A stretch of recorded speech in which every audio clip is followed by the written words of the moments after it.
So, uh, today we'll be reading from Proverbs 4. Kind of how I got to this sermon, how I'm preaching from Proverbs 4 today, is me and my dad would started going through the book of Proverbs, I think a couple of months ago, and I think being really touched by Solomon's wisdom and just everything that he said, kind of picked from reading from Proverbs 4 today. So that's kind of where this came from. So very thankful. But I'll be reading the entire chapter, and then I'll go through smaller parts as we go through. So, starting in verse 1. Listen, my sons, to a father's instruction. Pay attention and gain understanding. I give you sound learning, so do not forsake my teaching. For I, too, was a son to my father, still tender and cherished by my mother. Then he taught me, and he said to me, take hold of my words with all your heart. Keep my commands, and you will live. Get wisdom, get understanding. Do not forget my words or turn away from them. Do not forsake wisdom, and she will protect you. Love her, and she will watch over you. The beginning of wisdom is this: get wisdom. Though it cost all you have, get understanding. Cherish her, and she will exalt you. Embrace her, and she will honor you. She will give you a garland to grace your head and present you with a glorious crown. Listen, my son, accept what I say, and the years of your life will be many. I instruct you in the way of wisdom and lead you among straight paths. When you walk, your steps will not be hampered. When you run, you will not stumble. Hold on to instruction. Do not let it go. Guard it well, for it is your life. Do not set foot on the path of the wicked, or walk in the way of evildoers. Avoid it, do not travel on it. Turn from it and go on your way. For they cannot rest until they do evil. They are robbed of sleep until they make someone stumble. They eat the bread of wickedness and drink the wine of violence. The path of the righteous is like the morning sun, shining ever brighter till the full light of day. But the way of the wicked is like deep darkness. They do not know what makes them stumble. My son, pay attention to what I say. Turn your ears to my words. Do not let them out of your sight. Keep them within your heart, for they are life to those who find them and health to one's whole body. Above all else, guard your heart, for everything you do flows from it. Keep your mouth free of perversity. Keep corrupt talk far from your lips. Let your eyes look straight ahead. Fix your gaze directly before you. Give careful thought to the path for your feet. Be steadfast in all your ways. Do not turn to the right or the left. Keep your foot from evil. It's the word of the Lord. Thanks be to God. So, I am very involved in track and field, and I especially love running the 4x100. If you don't know what the 4x100 is, it's kind of, when you're at a track meet, it's kind of the first event that happens, and there's 4 people on the relay team, and there's one that they have to do, but there's a baton that's involved that they have to pass from one curve to the second leg, who runs the straightaway, third curve runs the back curve, and then the fourth leg, the anchor, brings it home to the finish line. And it's a very technical event, because with the baton, if you drop the baton or do anything that hits the floor, if you run out of your zone, anything happens, you're disqualified, you're out. So it's very important that you pass the baton smoothly and effectively without any hiccups or anything like that. So relay teams, like the one I'm part of in, will constantly practice passing the baton, because you do not want to be disqualified. So a slower team that can pass baton well will have a faster time than a faster team who can't pass the baton effectively. So it's very interesting. Just like passing the baton is vital to having success in the 4x100, for me, I've seen that in real life, wisdom being passed on to others is vital in our relationship with God and our daily lives. For me, wisdom has been passed on from my parents, from my trusted adults that I have, and when I read the Word of God like this chapter here. And it can also be through personal experiences, the workplace, and sometimes places we can least expect it. So, with all being said, let's analyze this chapter. Let's see. My first point is gaining, I don't have points on there, sadly, but my first point, I kind of considered this yesterday, is gaining wisdom requires our full attention. I think reading these first kind of 7 to 10 verses, something I've gone more observant of as I've been in the church for the past 10 years, or been at the church the past 10 years, is how repetition and related words and phrases really like shows that you have to focus on whatever they're repeating or kind of relating to each other. So when you see verse 1, when it says, listen, it's kind of like telling you like, oh, like this chapter right here, or whatever Solomon's about to say, you should listen very intently to it because he's literally telling you like, listen, first word.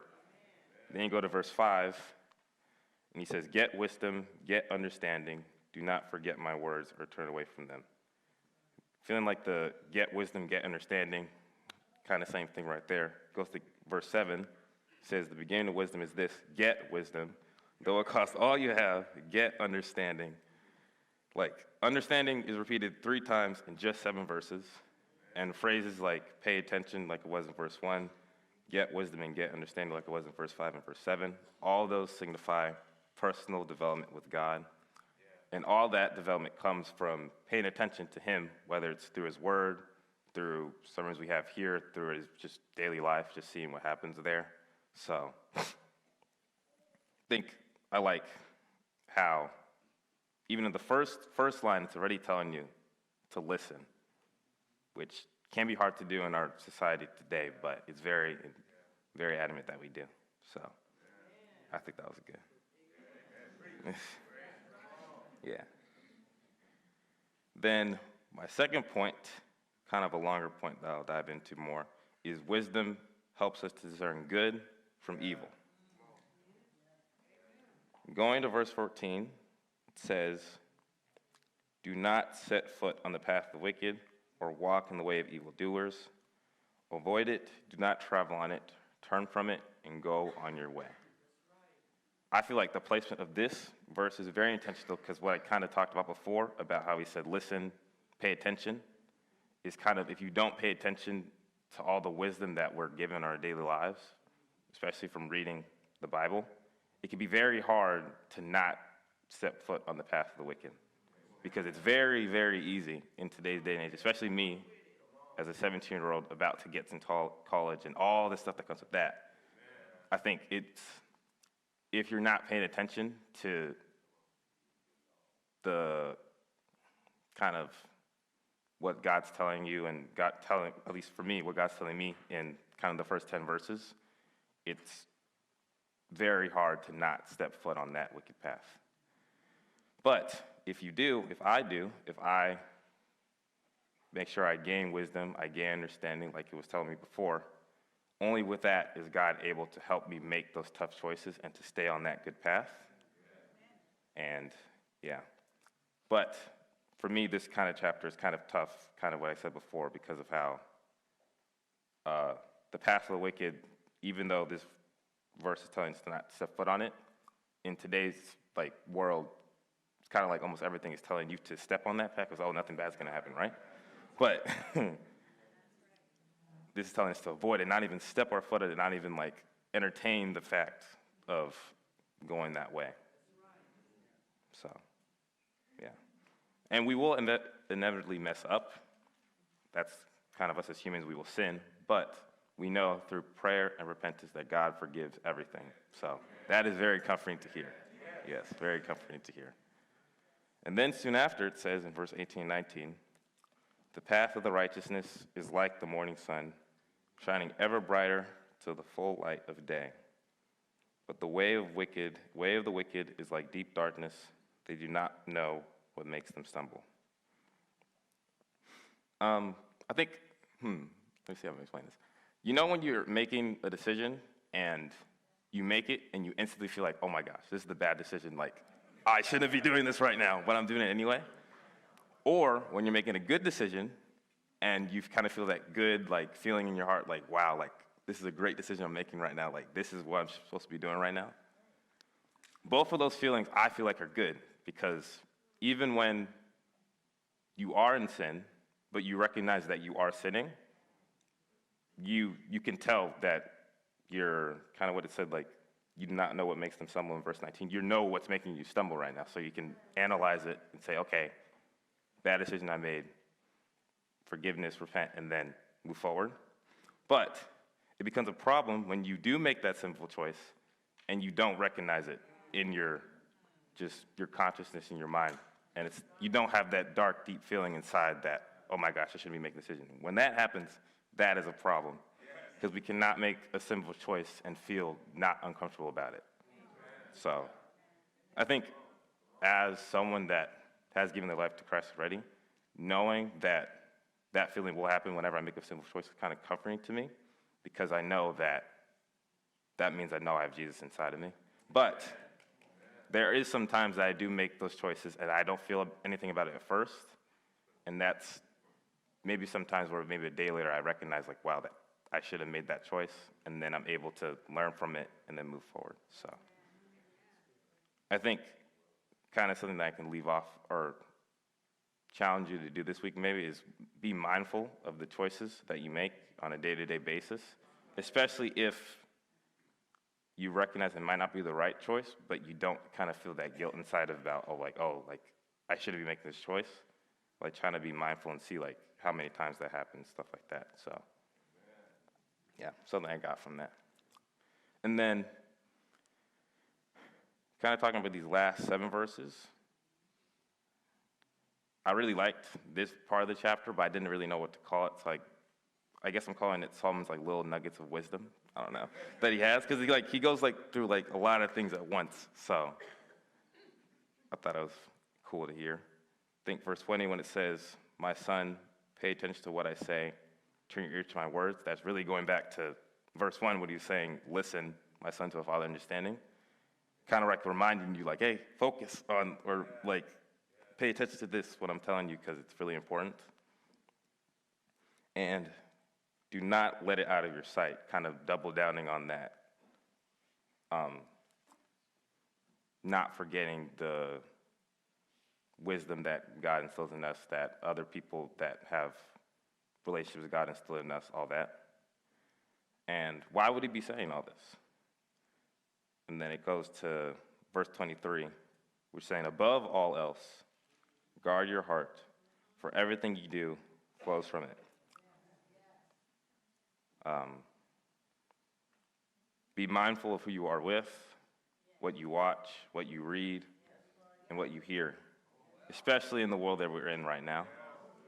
That when you're, example, scrolling through social media, like, the point of social media is to, like, trigger you in a sense, like, see something that's like, oh, like, this is wrong, or maybe like, oh, like, I really like this stuff, or something like that, which can lead you to kind of that mindless scrolling that my mother especially will see that I'm doing it and says, like, "Are you mindfully scrolling?" And I'm like, "Yeah, guess so."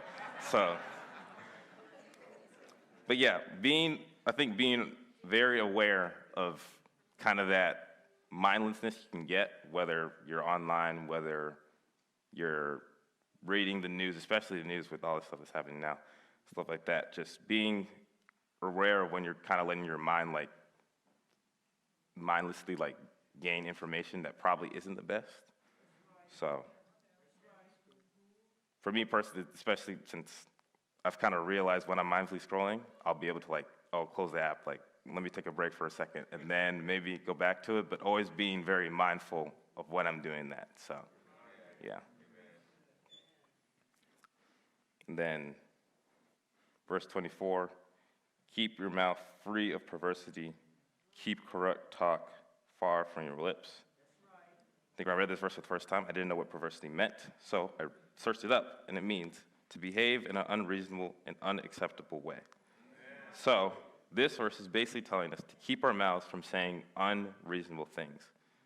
To me, that's kind of being like, don't lie, especially don't lie, but more importantly, kind of like don't exaggerate things. Because it'd be very easy to, like, say, like, I always do this, or I never do that, or this is always going to happen this way, or it's never going to happen this way. But those small exaggerations it's not, I don't know.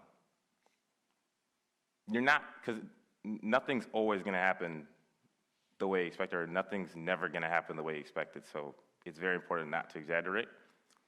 I think as a personal example, as a kid, I would always say things like, oh, this could never happen, or it always happens.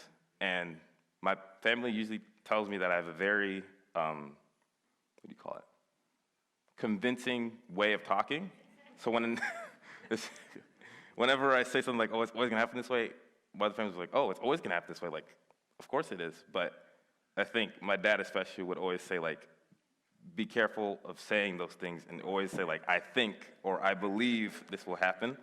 And it was a small and kind of, I didn't understand, like, oh, like, what's the difference of saying it always, or maybe I think it'll always happen.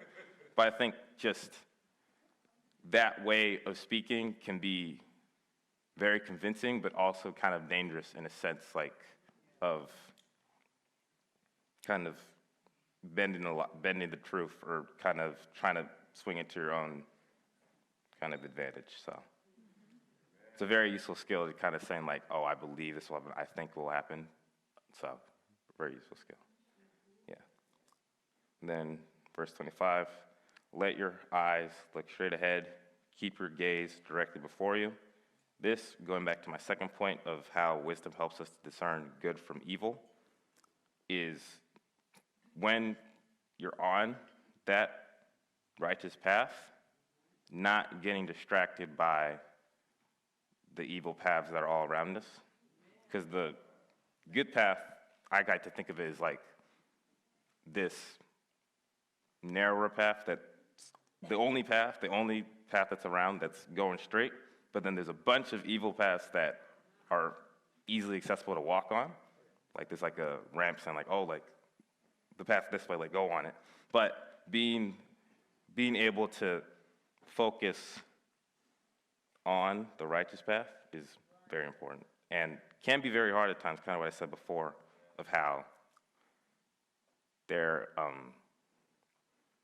friends could be convinced, or my friends could be convinced me to kind of do something I wouldn't want to do, or something I see online kind of convincing me, like, oh, like, this is something you want to do even though it shouldn't be. So being very careful, being very focused on that righteous path. I think these last two verses, 26 to 27, give careful thought to the paths for your feet, and be steadfast in all your ways. Do not turn to the right or to the left. Keep your foot from evil. The giving careful thought to your paths for your feet kind of relates to what I said before about, what did I say before? Careful thought to the paths for your feet. I'm gonna get there, wait. Give careful to the paths for your feet.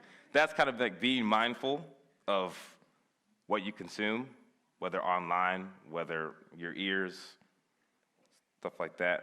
Kind of like,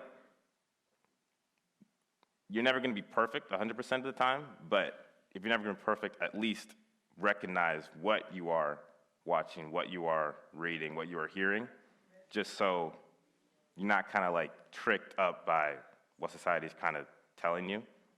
Because it can be very easy to kind of like see something on Twitter, for example, that's kind of misinformation, but a bunch of people liked it, a bunch of people are talking about it, so it's like, oh, I have to believe this. But being very careful on that end. And then not turning to the right or to the left, keep your foot from evil. Kind of the same thing about that one righteous path compared to the thousands of evil paths that are around. Not even turning to look at them, not even trying to set foot on them, just staying very focused on that righteous path. So, yeah, let me think. Let me see.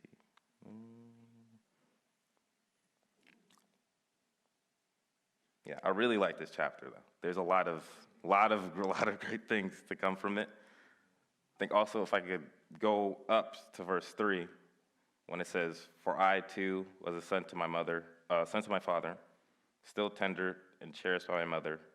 Then he taught me, and he said to me, take hold of my words with all your heart, keep my commandments, and you will live." I think this relates to me more as a 17-year-old who still living with my parents for now.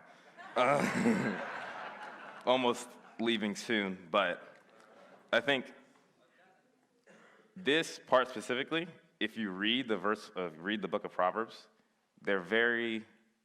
it focuses a lot on listening to your elders or listening to listen to your grandfather. This kind of the way it says it in here is repeated in many chapters in Proverbs. So I think for me, being very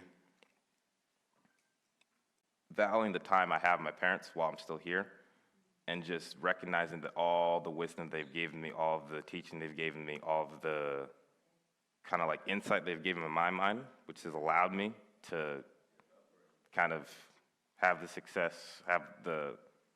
kind of success I've had in my life, I would say. So being really, like, when they're trying to talk to me on the way back from school, like not being on my phone, like kind of like being very paying attention to them, because that time I have with them is very precious and very limited. So valuing that. So yeah.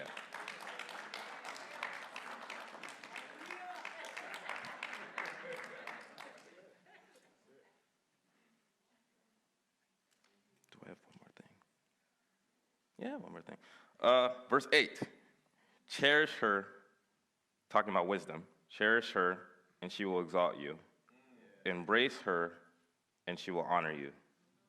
She will give you a garland to grace your head and present you with a glorious crown. This coming after verse 7, which I kind of talked about before, my first point, of how wisdom requires our full attention. So when we are able to kind of put our full attention on gaining that wisdom, gaining that understanding, we're able to cherish it and embrace it. And even though it might be hard, it will eventually reward us in the long run with just being able to discern through good and evil, like I said before, and passing that wisdom that we get also to the younger generation.